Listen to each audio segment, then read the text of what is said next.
Good morning students. आज का हमारा टॉपिक है magnetic property of solids. Magnetic property, magnetic properties of solids. हम सॉलिड्स क्या पढ़ेंगे? Magnetic properties. According to magnetic properties solids are divided into 5 types. कितने types में डिवाइड किया जाता है? 5 टाइप्स में डिवाइड किया जाता है। First of all diamagnetic,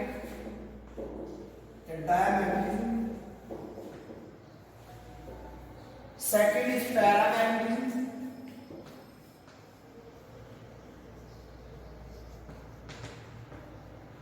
third is ferromagnetism,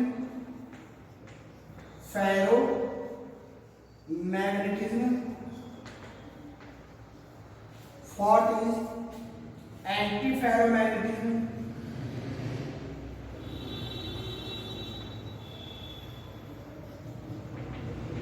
and fifth is ferromagnetism.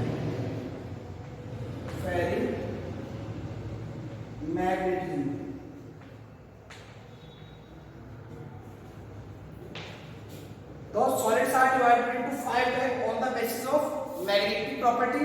First of all diamagnetism, second is paramagnetism, and third is ferromagnetism, and fourth is antiferromagnetism, and fifth is ferromagnetism. सबसे पहले हम बात करते हैं first of all diamagnetism.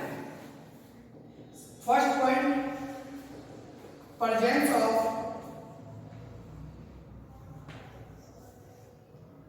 magnetic field।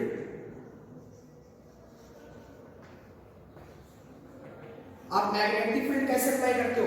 एक north pole लेते हो और एक साउथ पोल लेते हो, उसके अंदर बीच में से आप जाके देखते हो, टच करके देखते हो कि उसके अंदर उसका मैग्नेटिक फील्ड का क्या इफेक्ट हो रहा है। तो देखो यहाँ पे इसके अंदर होता क्या है, जब आप यहाँ पे मैग्नेटिक फील्ड में से किसी ठोस को क्या करते हो? गुजारते हो, उसके पास में लेके आते हो मैग्नेटिक के पास, तो ये क्या करते हैं? रिपल्सन शो करते हैं। क्या शो करते हैं? रिपल्सन शो करते हैं। तो this type of solid is repelled to in presence of magnetic field is called diamagnetism. यानी ऐसे सॉलिड पदार्थ जो क्या करते हैं? रिपल्सन शो करते हैं। किसके पास लाने पर? मैग्नेट को पास लाने पर, तो क्या कहलाते हैं? डायमैग्नेटिज्म। इसका सेकंड पॉइंट होता है नो अनपेयर्ड इलेक्ट्रॉन। इनके पास क्या नहीं होता? इनके ऐसे सॉलिड्स जिसके पास क्या हो? नो अनपेयर्ड इलेक्ट्रॉन हो, यानी अनपेयर्ड इलेक्ट्रॉन नहीं हो, उसको आप क्या कहोगे? डायमैग्नेटिज्म। वरना अगर अनपेयर्ड इलेक्ट्रॉन होंगे तो क्या करेंगे? अट्रैक्शन शो कर देंगे, फिर तो वो बॉन्ड बनाना चाहेंगे। फिर यहां देखो पैरामैग्नेटिज्म की बात करते हैं, प्रेजेंस ऑफ मैग्नेटिक फील्ड क्या है यहाँ पे? प्रेजेंस है, तो ये क्या करेंगे? यहाँ पे अट्रैक्शन शो करेंगे। क्या करेंगे? अट्रैक्शन शो करते हैं। This type of solid are presence of magnetic field is attraction.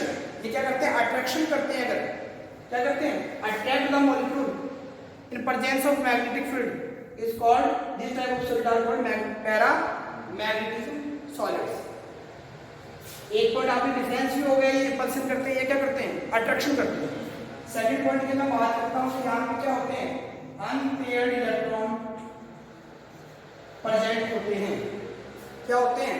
Unpaired electron present होते हैं। एग्जांपल्स देखते हैं कि NaCl, H2O, vanadium pentoxide, benzene, TiO2, titanium oxide, ये सभी एग्जांपल्स किसके? डायमैग्नेटिज्म के।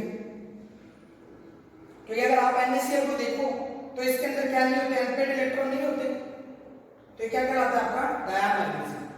एग्जांपल की बात करते हैं पैरामैग्नेटिज्म की। पैरामैग्नेटिज्म देखो एग्जांपल आप Cu+2, Cr+3, Fe+3, oxygen Ti2O3, ठीक है।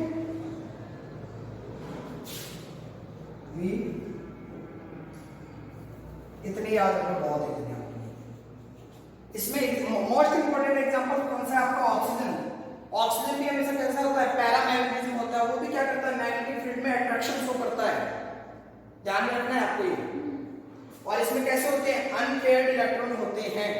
अगर आप ऑक्सीजन के इलेक्ट्रॉनिक विन्यास लिखोगे तो कितने पे आता है, एटॉमिक नंबर कितना है इसका 8। 8 को कैसे लिखोगे 1s2 2s2 2p4। अब p के अंदर कितने ऑर्बिटल होते हैं 3। तो देखिए आप 1 2 3 4 2 क्या है आपके पास अनपेयर्ड इलेक्ट्रॉन है, तो ये कैसा है आपके पास पैरामैग्नेटिज्म। अब आगे देखिए आप, अब बात करते हैं फेरोमैग्नेटिज्म की। तो देखो फेरोमैग्नेटिज्म क्या होते हैं, ये क्या करते हैं मैग्नेटिक फील्ड की प्रेजेंस में क्या करते हैं स्ट्रॉन्ग अट्रैक्शन शो करते हैं। क्या करते हैं स्ट्रॉन्ग अट्रैक्शन शो करते हैं। देखो अट्रैक्शन तो ये भी करता है पैरामैग्नेटिज्म, लेकिन ये क्या करता है उससे ज्यादा स्ट्रॉन्ग होता है अट्रैक्शन इसके अंदर। तो देखो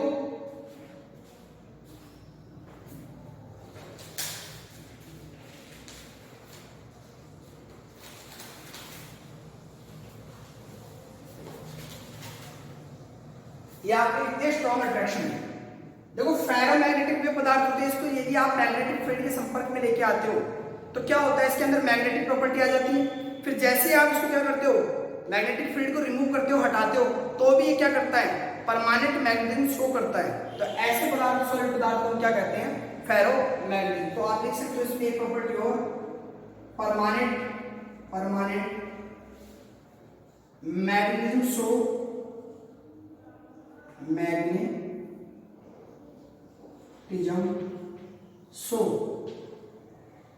व्हेन जब क्या हो मैग्नेटिक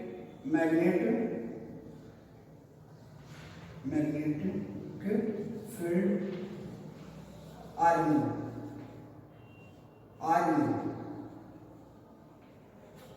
जब आप क्या करते हो या फिर आप लिख सकते हो मैग्नेटिक फील्ड की जगह मैग्नेट भी लिख सकते हो।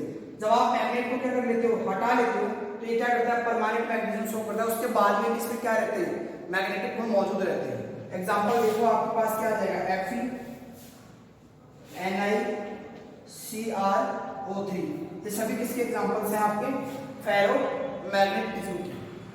जो कि चार्ट में आएगा इसलिए हम क्या करते हैं इसको पूरा मिटा देते हैं। इसको आप लिखते जाना अपने हिसाब से अपनी कॉपी में। अब देखो आपके पास आपको ये तो पता चल गया जो फेरोमैग्नेटिज्म होते हैं वो स्ट्रॉन्ग क्या करते हैं अट्रैक्शन शो करते हैं। और आपको पता है जितने भी मेटल्स हमारे पास होते हैं वो मोस्टली क्या करती हैं स्ट्रॉन्ग अट्रैक्शन शो करती है। तो मेटल्स के अंदर से क्या होते हैं कुछ पार्टिकल्स अरेंज होते हैं ऐसे, वो प्रत्येक पार्टिकल से प्रत्येक इलेक्ट्रॉन क्या करते हैं अपना डायपोल रखते हैं। एक डायपोल को आप कैसे शो करते हो प्लस माइनस, तो दो पोल है ना इसमें पॉजिटिव पोल और नेगेटिव पोल डायपोल। तो देखो इसमें इलेक्ट्रॉनों का अरेंजमेंट किस प्रकार होता है फेरोमैग्नेटिज्म। मान लो अगर ऐसे प्रेजेंट है तो क्या होगा सभी के सभी क्या होंगे यूनिट डायरेक्शन में होंगे यानी एक ही दिशा में होंगे। तो अगर हम बात करें मैग्नेटिक मोमेंट की, मैग्नेटिक मोमेंट आपने ये फॉर्मूला पढ़ा भी होगा, म्यू बराबर क्या होता है √n+2। इससे आप क्या कैलकुलेट कर लेते हो मैग्नेटिक मोमेंट कैलकुलेट करते हो आप। n यहाँ पे क्या है अनपेयर्ड इलेक्ट्रॉन, n क्या है यहाँ पे अनपेयर्ड इलेक्ट्रॉन है। यदि अगर आपके पास अनपेयर्ड इलेक्ट्रॉन बने तो n की वैल्यू क्या कर दोगे 1 पुट कर दोगे। क्या कैलकुलेट कर दोगे यहाँ से मैग्नेटिक मोमेंट कैलकुलेट कर लोगे आप यहाँ से। अब देखो यहाँ पे कैसे सभी के सभी यूनिट डायरेक्शन में ये एक दूसरे को क्या नहीं कर सकते कैंसिल आउट नहीं कर सकते। जबकि यहाँ पे एंटी फेरोमैग्नेटिज्म की हम बात करें तो इसमें क्या होता है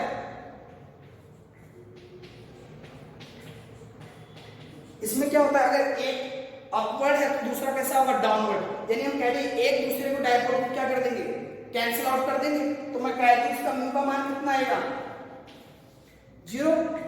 यहाँ पे इसका म्यू का मान कितना आएगा फेरोमैग्नेटिज्म में, तो इसमें नॉन पेयर होंगे मैक्सिमम, सॉरी नॉन पेयर नहीं अनपेयर्ड इलेक्ट्रॉन होंगे मैक्सिमम। तो इसका म्यू क्या आ जाएगा मैक्सिमम, जबकि इसका क्या होगा म्यू बराबर 0। इसका एग्जांपल ले सकते हो आप MnO2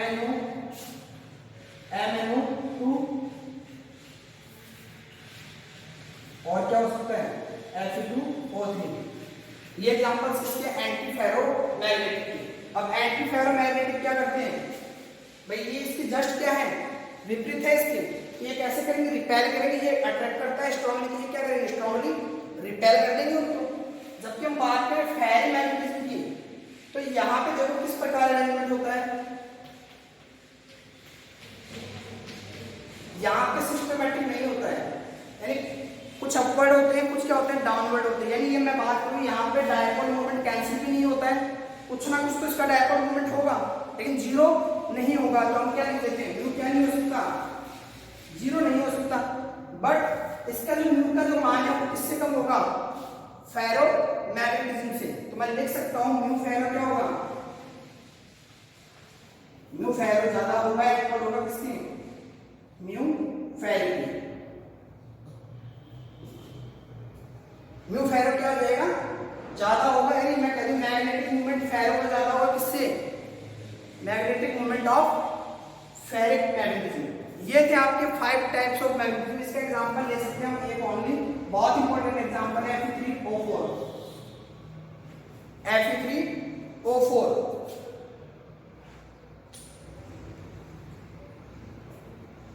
ये थे आपके पास क्या, सॉलिड्स के टाइप्स पे, इसके बेस पे, मैग्नेटिक प्रॉपर्टी के बेस पे।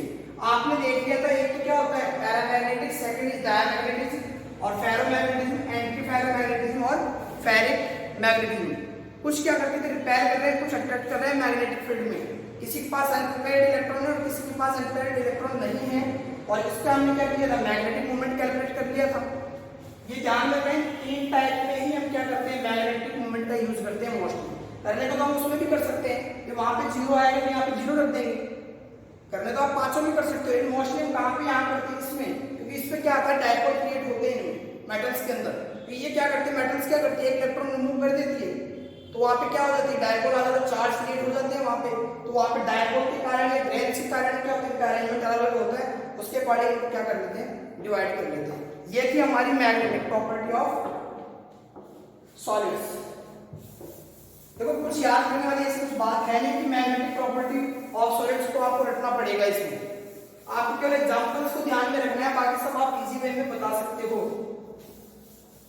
फिर हमारा आज का लास्ट टॉपिक है pyroelectricity. Pyroelectricity, pyroelectricity. देखो अगर पायरो जहां भी आपको देखने को मिले, इसका हमेशा संबंध किससे होता है, टेम्परेचर से। कहीं भी अगर देखने को मिले वो किससे संबंधित होगा या किससे रिलेटेड होगा, टेम्परेचर से। अब टेम्परेचर क्या कर सकते हो, या तो आप हीट करके उसको गर्म कर सकते हो, या फिर उसको आप क्या कर सकते हो, ठंडा कर सकते हो, कूल कर सकते हो। आप दो ही तरीके से टेम्परेचर का आप यूज में लेते हो, या तो गर्म करने में या फिर ठंडा करने में। यानी टेम्परेचर को क्या करोगे, हीट करोगे या फिर कूल करोगे। अब देखो यहाँ पे क्या लेते हैं, कुछ क्रिस्टल लेते हैं, वो क्या करते हैं, क्रिस्टल सर्टेन नेचुरली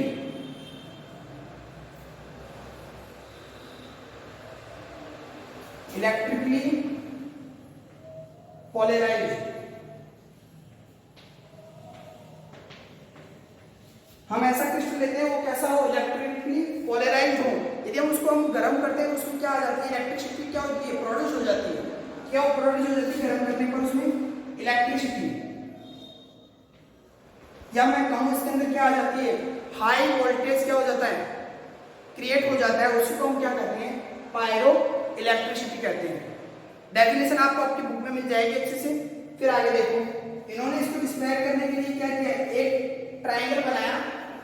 उन्होंने यहाँ पे क्या लिखा, काइनेटिक एनर्जी, काइनेटिक एनर्जी। यहाँ इन्होंने लिखा इलेक्ट्रिकल एनर्जी, इलेक्ट्रिकल एनर्जी। और यहाँ इन्होंने क्या लिखा, थर्मल एनर्जी,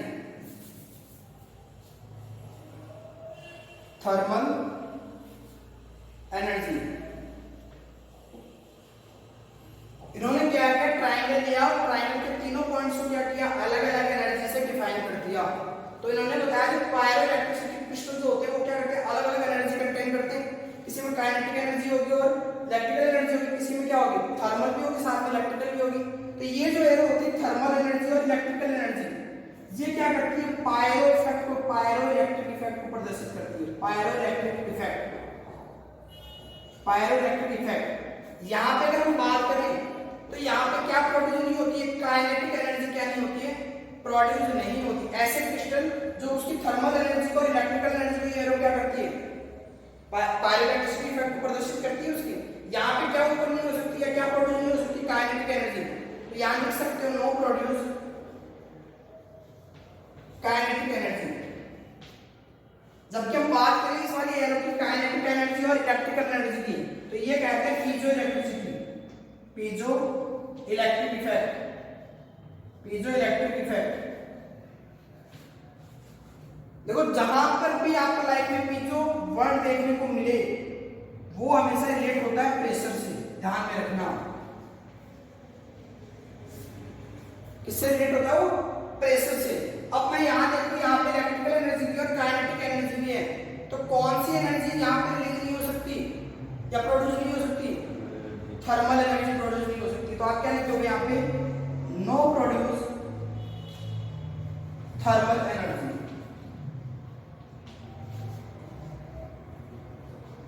देखो उन्होंने इसके अलावा कुछ एग्जांपल्स दिए पायरोइलेक्ट्रिसिटी के। कौन कौन से एग्जांपल होते हैं, देखो गैलियम नाइट्रेट,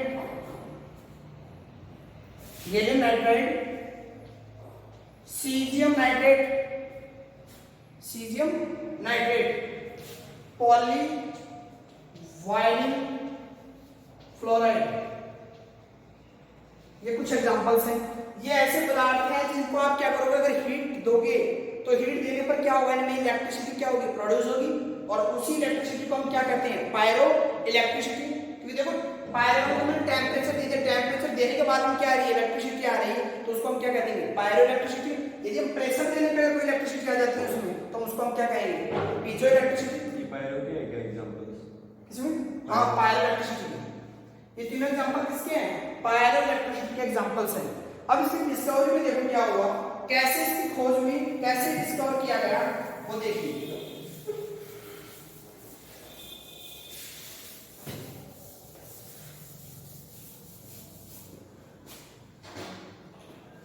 314 BC में सर्वप्रथम या सबसे first of all first Theophrastus जो एक साइंटिस्ट थे हमारे, थियोफ्रेस्टस जो साइंटिस्ट थे, उन्होंने क्या देखा, देखो हमारे क्या होती है, जो ये लिंगेरिन होती है, लिंगेरिन, देखो बुक में अलग स्पेलिंग मिलेगी, इसको हम बोलते हैं लिंगरिन हिंदी में। देखो होता क्या है ये लिंगरिन, ये बहुत सी मेटल से मिलकर बना होता है। इसमें क्या होता है, एल्यूमिनियम होता है, मैग्नीशियम होता है, बहुत सारी मेटल क्या होती है, कंबाइंड होती है, वो मिलकर क्या बनाता है, लिंगरिन बनाता है। उन्होंने क्या कहा कि लिंगरिन क्या करता है, अट्रैक्ट करता है, अट्रैक्ट साडस्ट को। साडस्ट क्या होती है, साडस्ट आप सभी ने देखी, लकड़ी का बुरादा, लकड़ी का बुरादा आप सभी ने देखा है, उसको लिंगरिन क्या करता है, अपनी ओर क्या करता है, आकर्षित करता है। इन्होंने ये बात बताई थी कि लिंगरिन क्या करता है, अट्रैक्ट करता है किसको, साडस्ट को। यहां से ज्यादा कुछ क्लेरिफाई नहीं हुआ था। फिर क्या हुआ, 1707 में एक साइंटिस्ट आए, क्या, जॉर्ज स्मिथ। उन्होंने क्या की, इसकी पुनः डिस्कवरी की, यानी अगेन की डिस्कवरी इसकी। उन्होंने क्या देखा, जो स्टोन होता है आपका, वो अट्रैक्ट करता है किसको, हॉट गैस को, बट नॉट कूल गैस। आपकी जो राख होती है, ऐस जो होती है, वो गर्म राख को पत्थर क्या करते हैं, आकर्षित करते हैं। जिन्होंने ये समझा, जब आप हीट देते हो किसी पत्थर को, सॉरी लकड़ी को, मान लो आपने जलाया तो उसको क्या बनेगी, राख बनेगी, ऐस बनेगी। तो आपने हीट दी उसको, फिर उसको पत्थर क्या कर लेते हैं, अट्रैक्ट करते हैं अपनी तरफ। लेकिन ये भी क्या नहीं कर पाए, कंप्लीटली उसको समझा नहीं पाए कि पायरोइलेक्ट्रिसिटी से कैसे इसका संबंधित है। तो सबसे पहले फिर क्या किया, 1747 में लीनियस आया। लीनियस ने बताया कि दिस फिनोमेना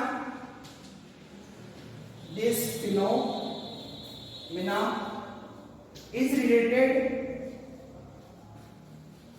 to electricity। तो लीनियस ने 1747 में बताया ये जो अट्रैक्शन हो रहा है ये किससे रिलेटेड है, इलेक्ट्रिसिटी, यानी यहाँ पे क्या हो रही है, हीट के कारण। जब आप इसको हीट प्रोड्यूस कर रहे हो तो यहाँ पे इलेक्ट्रिसिटी प्रोड्यूस हो रही है, जिसके कारण ये क्या कर रहे हैं, अट्रैक्ट कर रहे हैं। तो इस संबंध को सबसे पहले किसने समझाया, लीनियस ने। ये आपका था सॉलिड स्टेट। यहाँ पे आपका चैप्टर कंप्लीट होता है सॉलिड स्टेट। नेक्स्ट हम चालू करेंगे सॉल्यूशन। आज के लिए इतना ही, थैंक यू।